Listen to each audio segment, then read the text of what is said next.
All right, everyone, it is 11:30 Eastern Standard Time, and we're going to go ahead and get started. For those of you just joining us, this session is being recorded. My name is Steph Lassiter, and I will be the moderator for this ADEIL conference session. So thank you for joining us for session 2A, Balancing Consistency and Engagement in an Online Environment, which is a fantastic topic. I'm really excited to see what they'll bring to us. So please welcome Drs. Livengood, Kristen, Lyons, and Aninca Cisneros to the session. Presenters, the mic is yours. Well, thank you. Just so that you can kind of get a face with the names. I'm Dr. Cisneros. I'm Dr. Kristen Lyons. And I'm Dr. Livengood. And so I, just to kind of give you some background into where we're coming from is we teach in programs that are completely online. Several of the courses, so we're talking about students who aren't trying to go back and forth at this point. We're talking about students that start with online courses and completely go through their entire program.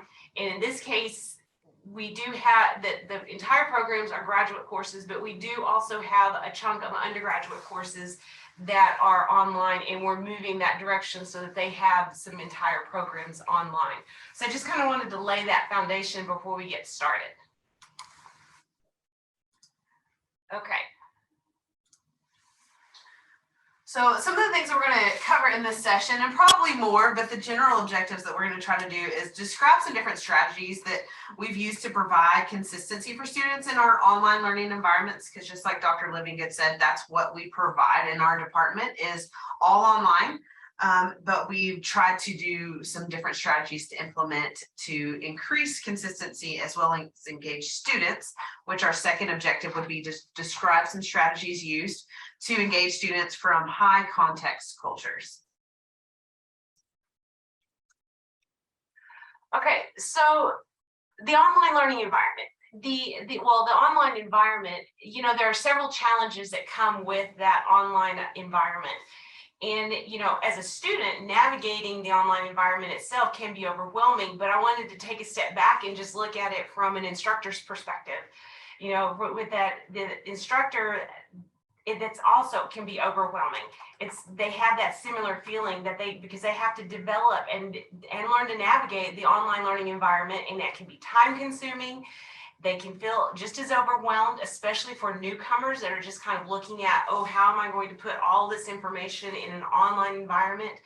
They may be not comfortable with the technologies, the new programs.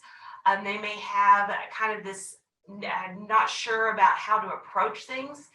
But with the accessibility of online courses, and I mean, you know, these students can be coming from all different kinds of backgrounds. You're looking at socioeconomic diversity, ethnic diversity, cultural diversity, geographic diversity, I mean, across the board. And so just like traditional classrooms, we have to consider all of these factors when we are building courses. Sometimes we have a little bit of a heads up when we're teaching in a face-to-face situation. We kind of know, we kind of see the students as they walk in the room. We kind of see the students as they move from class to class. And we know kind of the culture that our campus may have for a face-to-face situation. But when we have completely online courses and we have students that are coming from all over the state, all over the nation, and sometimes from other countries, that may not be as clear until we open that course and start to get to know those students. And so we have to kind of keep all of that in consideration, but also we got to keep them engaged, because engagement is the key to keeping the students to retaining the students, to their content mastery, and with also their perceptions of learning, that they are learning something, that they are understanding. And so we need to identify effective strategies to kind of meet the diversity, but also address these challenges from an instructor's perspective. So in the online classroom, I think that it's really important to keep in mind kind of the differences between face-to-face and online, especially for us. And I guess really for anyone teaching in higher education, when we're working with adult learners, it is extremely important that we are showing them how the content is relevant to their lives, helping them to create meaning in that learning. In an online setting, sometimes that doesn't always come as naturally as it does face-to-face. Face-to-face, we can talk about, well, when I was a teacher, this was my experience, or in this role, this is how it worked. But in an online setting, those things don't always flow as naturally. That conversation doesn't happen as organically. And so that really forces us to have to work through that content a little bit differently. We know that in online settings, it's really important that that content is presented in various ways. So our old school hour-long lecture is not going to engage our online students the way that it may if we're just a really charismatic face-to-face teacher. So we want to present that content in written form through videos, podcasts, websites, blogs, maybe mini lecture videos of the professor talking through different concepts. And so in an online setting, those strategies and that engagement really lands on the instructor to build those things into the content. If we're talking about group work, videos, students being engaged with one another and with you, those things have to be planned ahead. We have to set up the Blackboard groups and create the spreadsheets and design how we're going to put them together. We have to build those Flipgrids and Padlets and all of those different tools that we use to engage them in similar ways that we would face-to-face, but through this new medium. One of the things that we always need to be considering is, for one, there's definitely that outward interpretation that online learning is isolated, that you're on your own. And so that's always something that we need to keep at the forefront of our minds as we are developing, creating, teaching any online course, because a lot of students may have that feeling of isolation. So this is where we have to do our best to make sure that we are making those meaningful connections. Not only do we want to make sure the connections are with the student and the instructor, but this hits that community of inquiry where, you know, student to student, student to instructor, and student to content. So we want to make sure that they're making those connections in order so that they aren't feeling, so that way they aren't feeling isolated. So another way to do that is to also be intentional. You know, we can always throw things in there, but we always want to make sure there's an intentional purpose behind each piece that we do. Because if you're just doing it to do it, then you're not going to necessarily have the results that you're hoping for. So there always needs to be intentionality behind the purposes of what we're doing to create that inclusive environment so that it can lead away from that isolation. Another thing is creating those specific opportunities so that students have the opportunity to engage.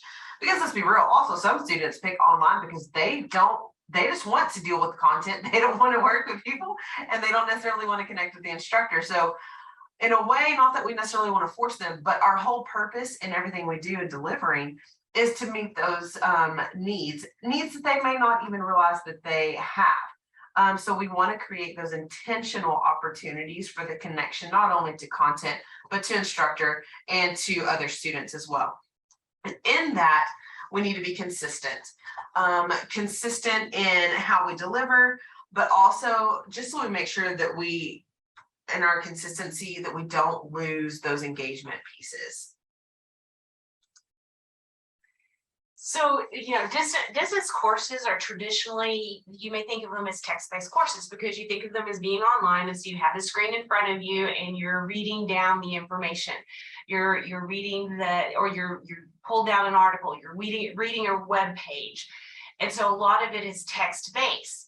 And for students in text-based is considered low context format, but students from high context cultures may miss kind of the cues the face-to-face environment gives them. See, so those low context cultures, you know, that's very traditional for face-to-face, and it's actually very very traditional for certain cultures in that they are very independent. They're very competitive. They're very much focused, looking out for themselves. You know, that pull yourself up by your bootstraps and work hard and you'll accomplish on your own. And that is where a lot of the online students, they thrive if they're from that culture. But like we were talking about, with the diversity of the students online, we can't just write courses for that very individualized culture. Those we tend to think of, the Western cultures, the United States, Australia, the UK, have that tendency to be low context in their communication. They're very independent.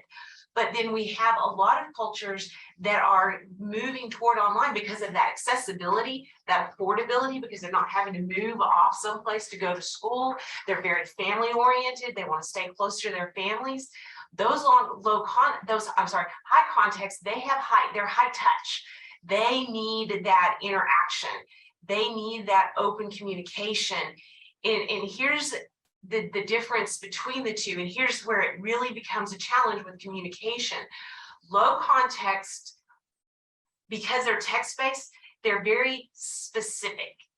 They are looking for very detailed instructions, whereas the high context, they're looking for that implication, for that underlying context, that meaning, that tone. And so that's where some of our strategies help bridge that gap between the low context and high context, whether it's the low context format to the high context culture student, or if it's the high context format to the low context student. And so we have to keep both of those in mind when we're looking at these strategies. And so we really like to look at use a variety of strategies in any given course so that we can meet both types of students' needs.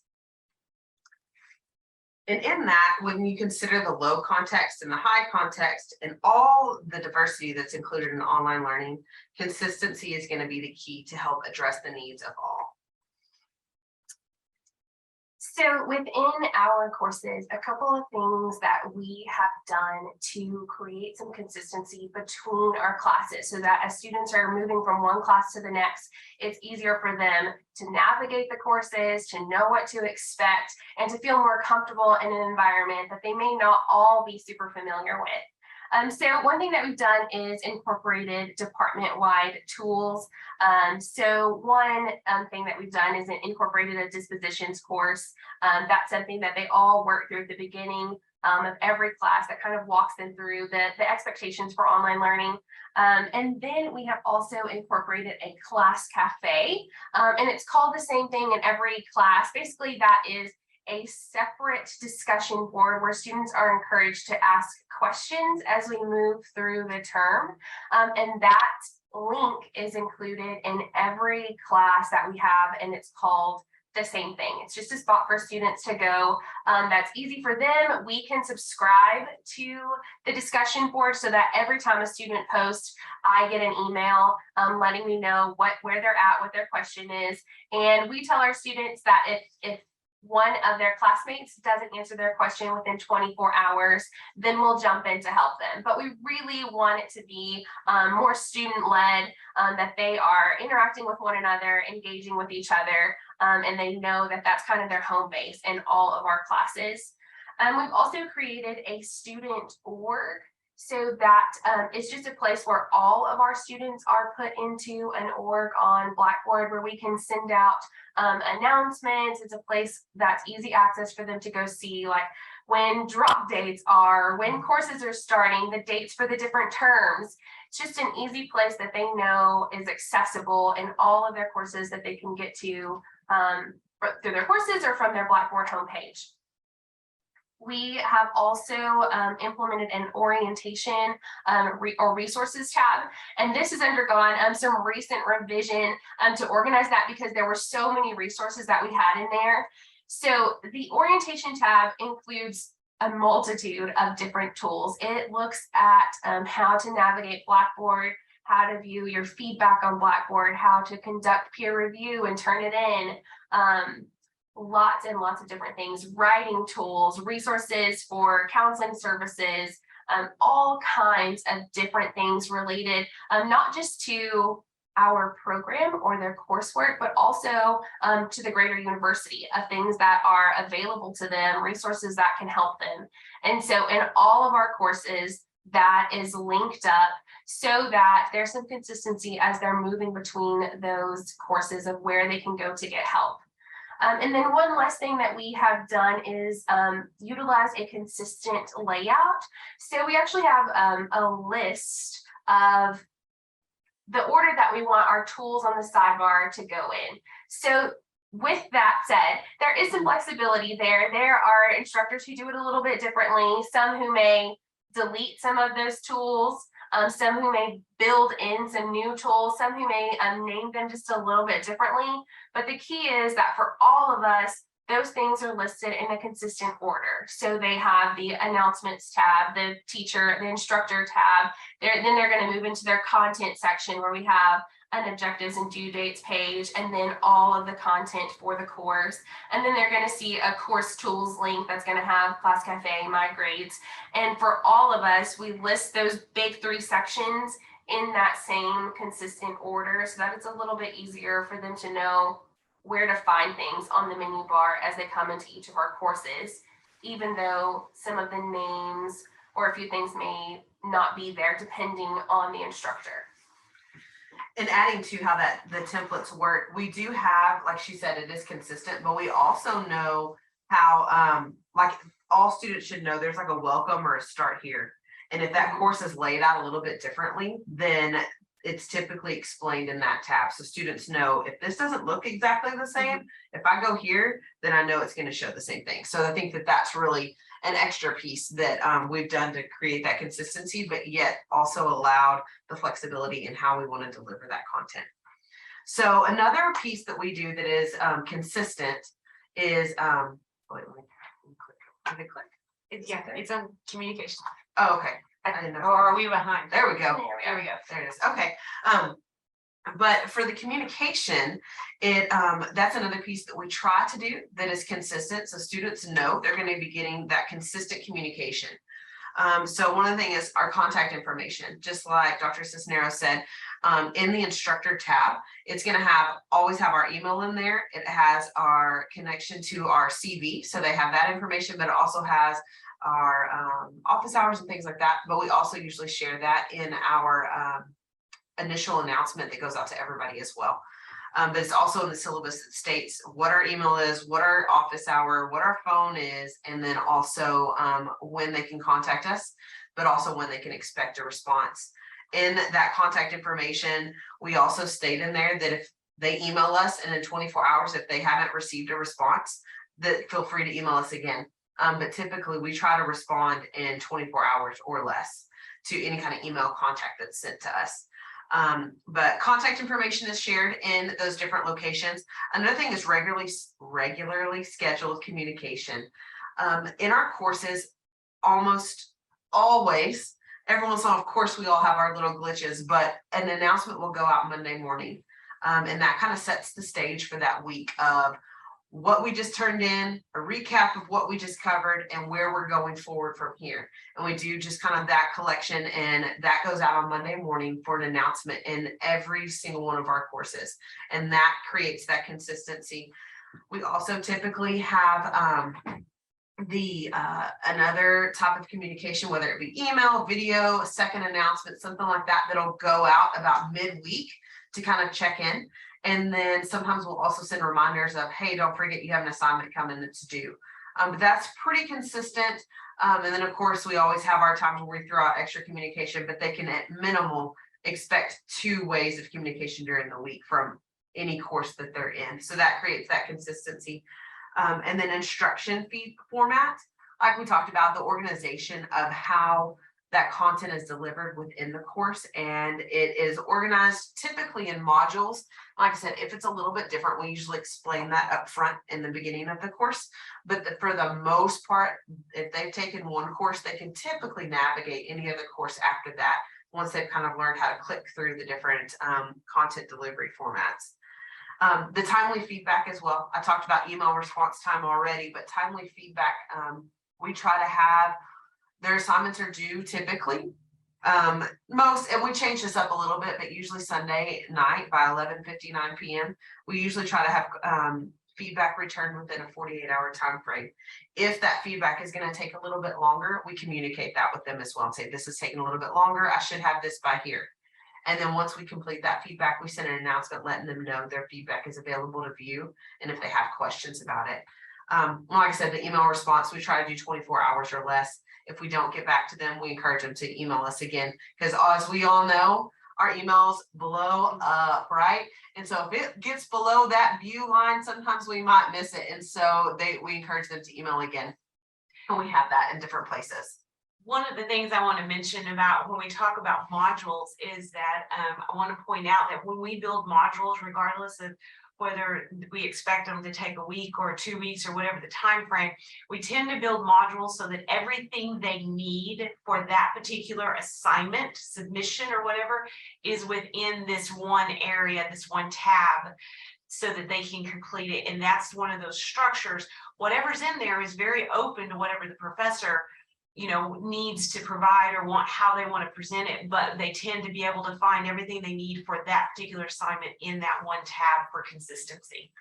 And just jumping in here, so recently I was talking with an instructor who typically teaches primarily face-to-face, and she was moving into online, and we were talking about this consistency and how it was so important. And she's kind of like, I don't understand why it is important. Like, can you explain that more? She says it feels kind of boring in my course for it all to be the same. And so I jumped in and looked at it, and for me, I thought, this isn't boring at all. This is perfect. So I was trying to work through an explanation of like how you might compare this to the face-to-face classroom. And what kind of made sense to me is that when we think about the face-to-face classroom, every teacher, there are big school-wide rules that we all have to follow, big school-wide procedures that we all follow. And I think that kind of falls in line with some of these big tools that we all use within our program. But within each individual classroom, the teacher has consistent rules and procedures that stay the same primarily throughout the school year, and how the way that students come into the classroom, where they find what they need for the day, where they turn in their work.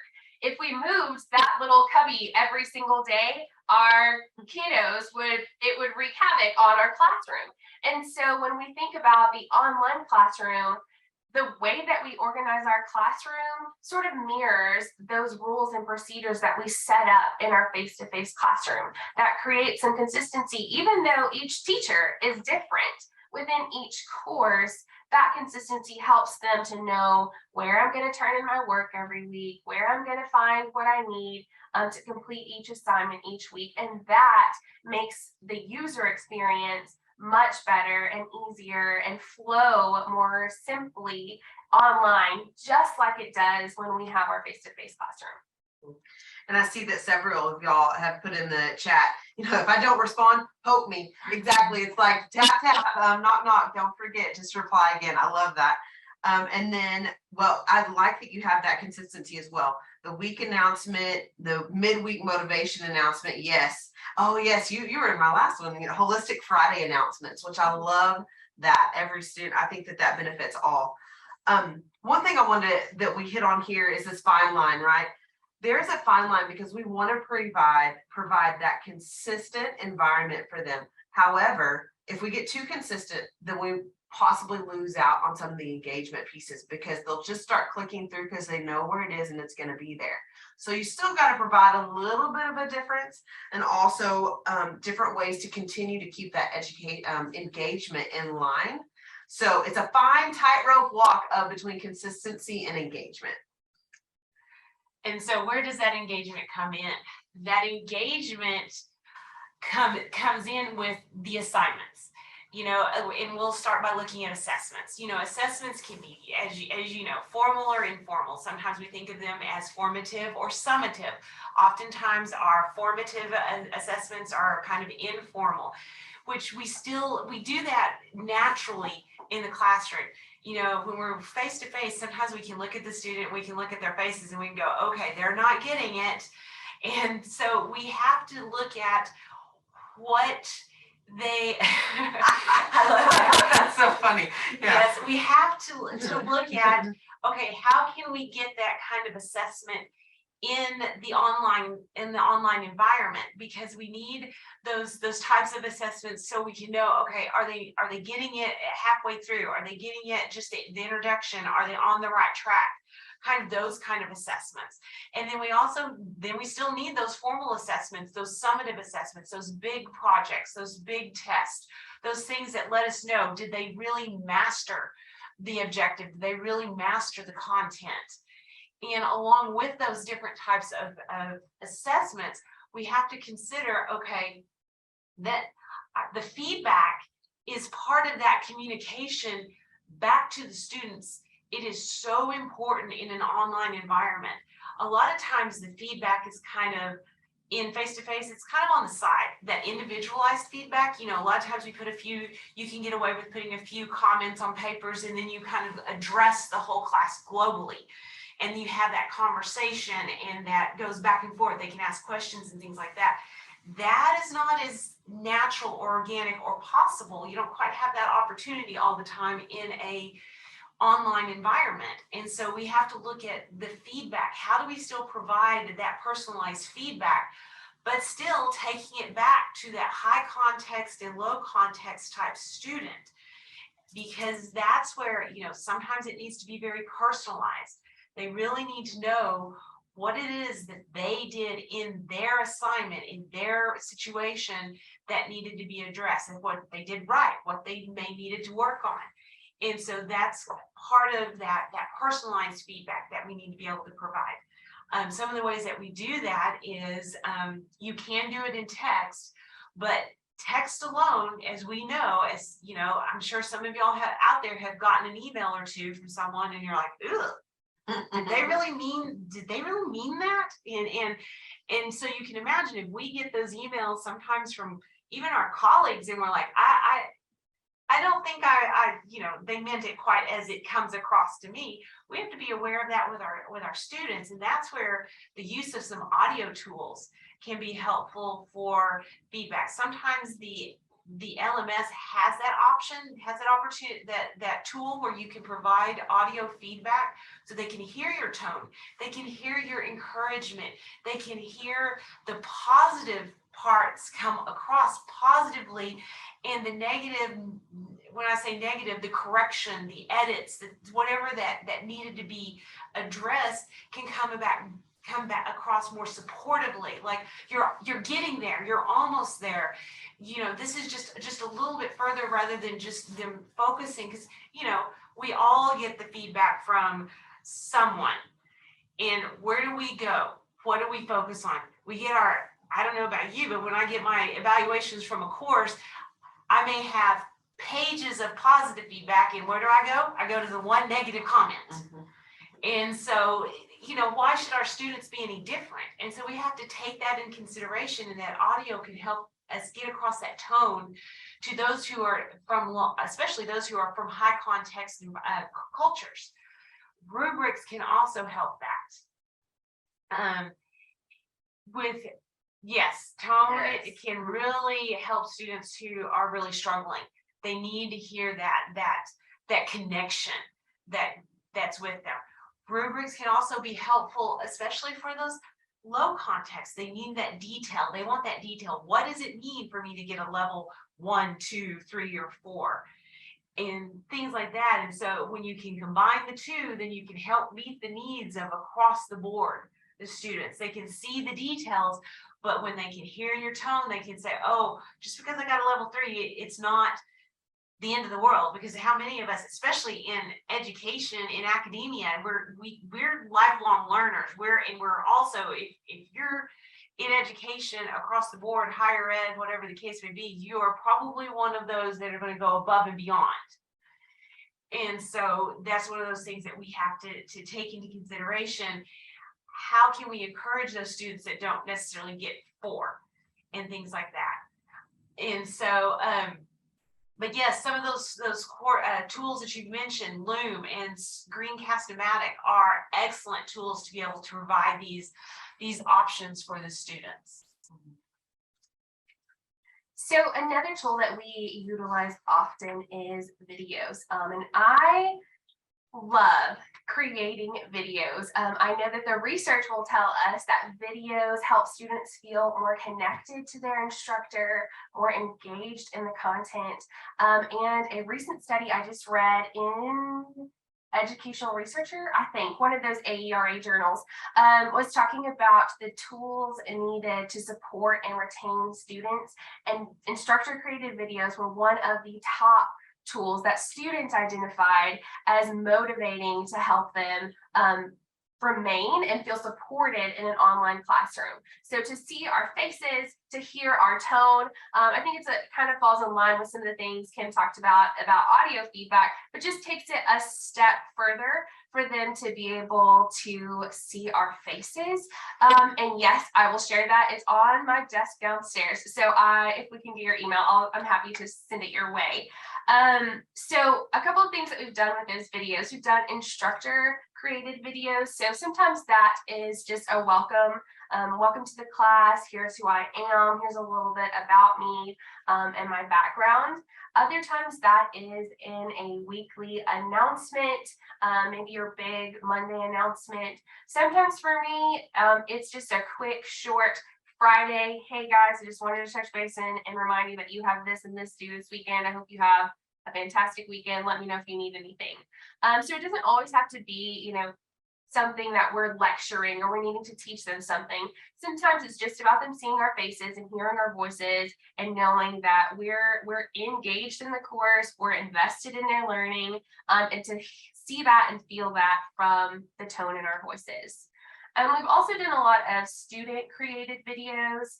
Sometimes those may just be like a verbal reflection. So I know in some of my courses, I've had students just record with UJO or even on Flipgrid and then upload that way. Just a reflection about whatever it is that we were talking about that week, if they're doing observations in the classroom, or if we had them kind of out in the field doing something.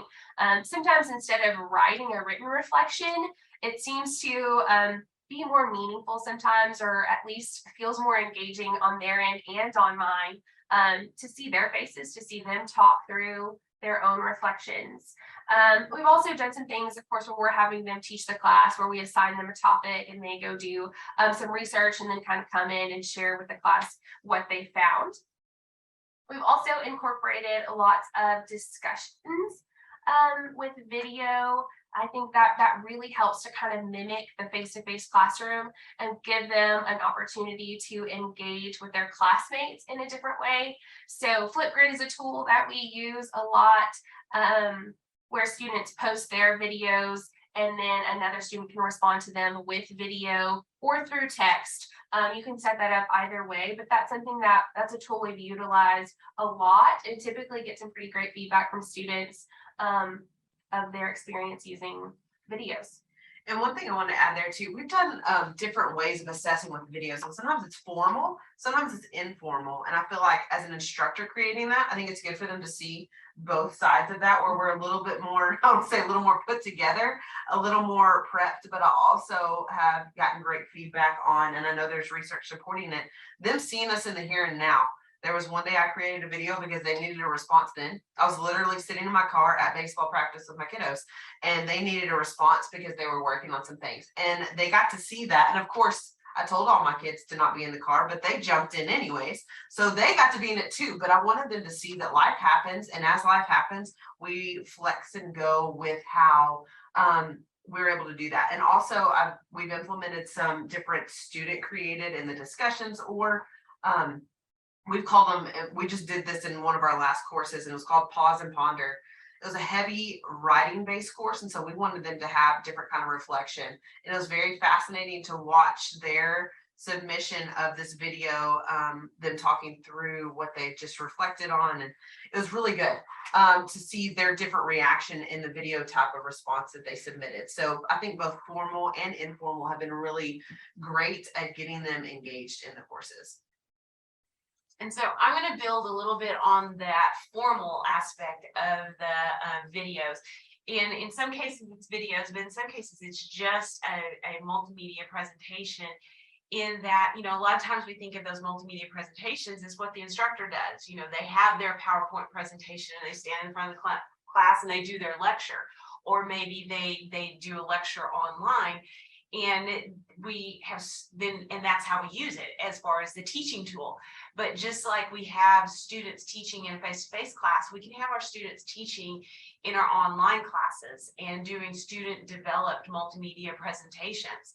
And so, as far as that, all of the benefits of doing a student presentation in a face-to-face, traditional face-to-face classroom is you still have all of those benefits in an online learning environment.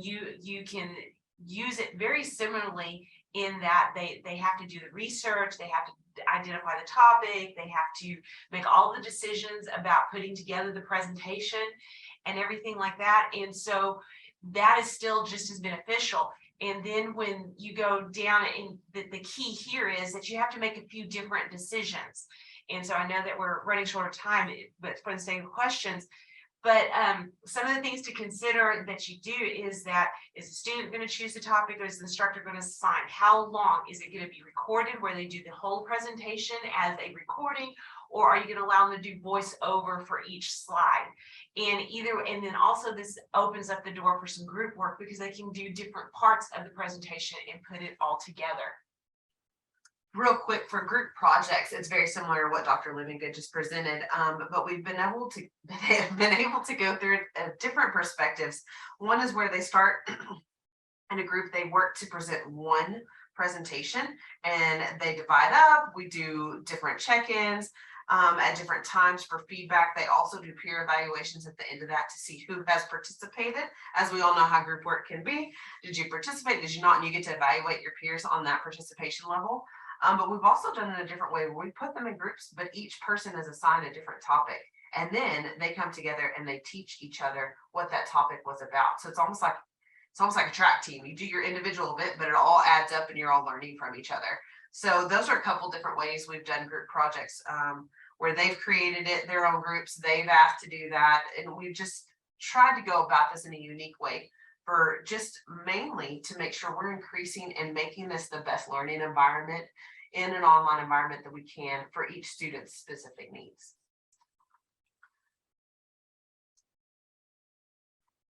So now we have a few minutes left for any questions or comments. I know we've seen a few comments, and I do agree. I think that, again, by them seeing us juggle multiple aspects of life, they make that connection. And that's really important for those high context cultures. They need to make that connection. They need to feel comfortable with the people that they are learning from and learning with. And I think sometimes online, not even just online, even face to face, sometimes, at least when I was going through school, my professors felt so far removed from me. They were not normal people. They were up here. And so I think that letting them see we're just normal people juggling life, figuring out what's going to happen for dinner, where our kids are going to go. I think all of those things really help them, I think, to feel more motivated that, of course, I can do this too, because they're just like me. They're just people like me too. Mm-hmm. Thank you for sharing the idea for the resource for team projects. Yes. We're always looking to elaborate and try new things. She's gonna send it to us. For those that did want that, I know that Steph has gotten those email addresses that we can send that research to. Dr. Cisneros actually did her dissertation over that, so she's got lots of research on that. Yeah, I've got all the video research you need. And this is Steph. I just have an interesting thing to share. I've been teaching for a long time, and I always use text-based feedback for my students. But then I shifted a few years ago to audio-based, and I want to share, and this is hard for me to share, but I had a student tell me one time, after I listened to your video, you're just so much nicer than you are in writing. And I was like, ooh, burn. But it helped me to do a tone check in what I say to students. Here's how to improve, here's the materials.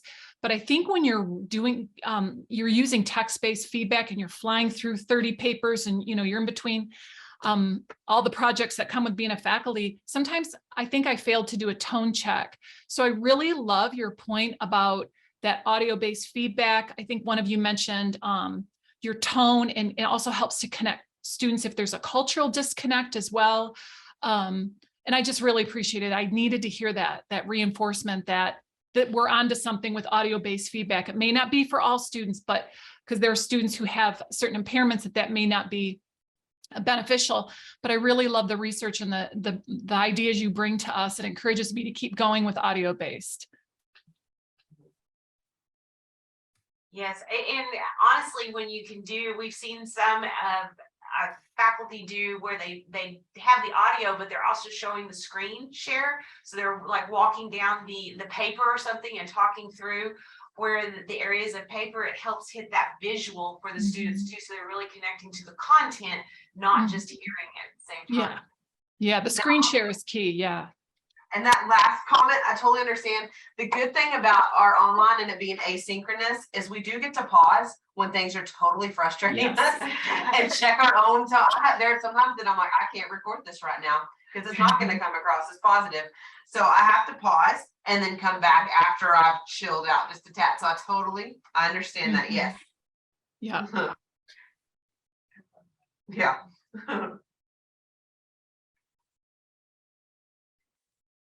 And we have our survey in there. Yes, if y'all could complete that, that'd be awesome. Thank you.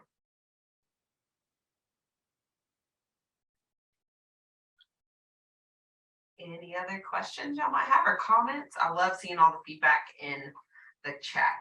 Yeah. And I saw Evan. Evan, good to see you.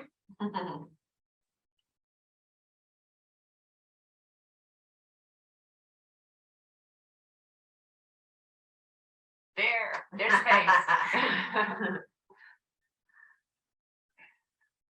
But I do, on some of the assignments, I agree. In the past, I've done written for the difficult ones, and some of them we build on that content. And so if it's not right in the beginning, I'm like, we got to redo this because we can't build from here. And so I've watched the differences over the years of going from text to that audio or that video and me explaining the why behind we got to redo this. And once they hear it, man, definitely a much better, more positive response. Like, oh, that makes so much sense. Even though it's pretty much exactly what I said in written form, hearing me has made it so much more receptive to the feedback. And I've watched students who have not done well, and then I started implementing videos, and they were able to do much better in that course from that. And I feel like it was from the high context culture that made that difference. I agree.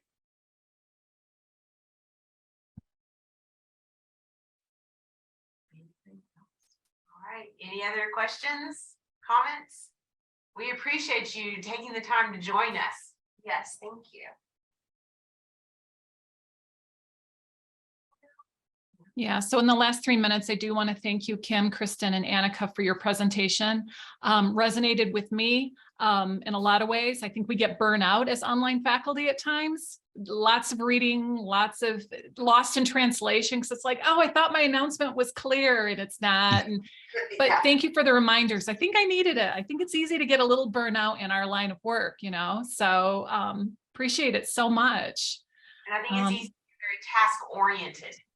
To get to check off the list, get things done. Yes. Yes. We do have about 2 minutes left. So if it's okay with you all, if you want to add your email address to the chat, I did get those. There are 2 of you who are interested in the resources that were shared today. If anyone else would like that information, I'm happy to send that on to Kim, because Kim, I have your email address. Yes. Feel free to do so. And just as a reminder, there will be recordings of the presentation available. I believe they'll be on the ADEIL website. And I'll be passing those on here in a little bit. And I think they're gonna get them posted pretty darn quickly. Well, thank you. Thank you. This was really good stuff. It's always great to hear how other folks are doing things. Yeah. Thank you. Thanks, Evan. I got your email address. I'll forward that on to Kim. And I'm going to go ahead and wrap this up then. Sorry, Evan, did you have something you wanted to say? No, thank you. Okay. Again, Kim, Kristen, and Aninca, thank you so much for this fantastic session and for the encouragement. I think many of us needed that. And please make sure everyone to stick around for the rest of our conferences today. So thanks, everyone.